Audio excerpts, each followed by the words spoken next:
지금부터 이제 관련자들 증인 신문이 이루어질 텐데, 김용현 증인은 뭐 변론으로 하더라도 나머지 증인들의 경우에는 피청구인이 군통수권자 지위에 있으면서 선언했던 이 계엄 선포 당시에 피청구인으로부터 여러 국회, 특히 국회 계엄 해제 요구 의결을 방해하기 위해서, 저지하기 위해서 구체적인 지시를 받았던 사람들이 여러 사람 있습니다.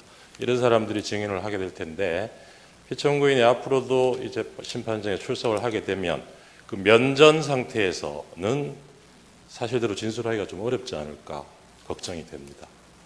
그런 점을 고려하셔서 피청구인을 퇴정한 상태에서 신문이 이루어지게 해주시거나, 그것이 어렵다면 적어도 피청구인과 증인이 직접 눈을 마주치지 않을 수 있도록 가림막 같은 걸 설치한 상태에서 증인 신문이 이루어질 수 있도록 해주시기 바랍니다.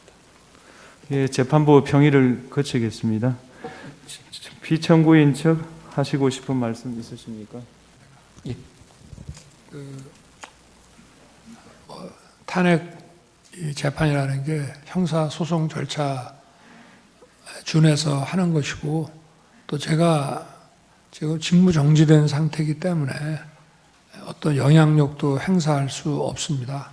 그리고 이 사건 내용을 제일 잘 아는 사람은 바로 피청구인인 대통령 저 자신입니다. 그래서 그런 주장은 좀 이해가 좀 안 되고요. 아까도 이런 부정선거 의혹이 음모론이라고 하시고 계엄을 정당화하기 위한 거라고 사후에 만든 논리라고 하셨는데, 이미 계엄을 선포하기 전에 이런 여러 가지 어떤 선거의 공정성에 대한 신뢰에 좀 의문이 드는 것들이 많이 있었고, 또 2023년 10월 국정원의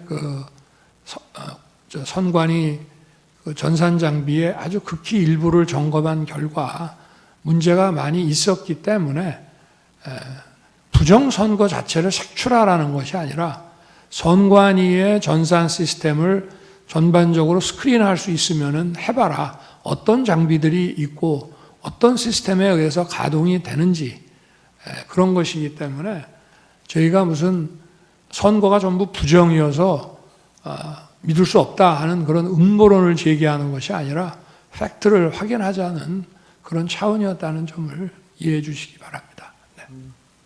네, 말씀 잘 들었습니다. 더 하시고 싶은 이야기는 없으시죠?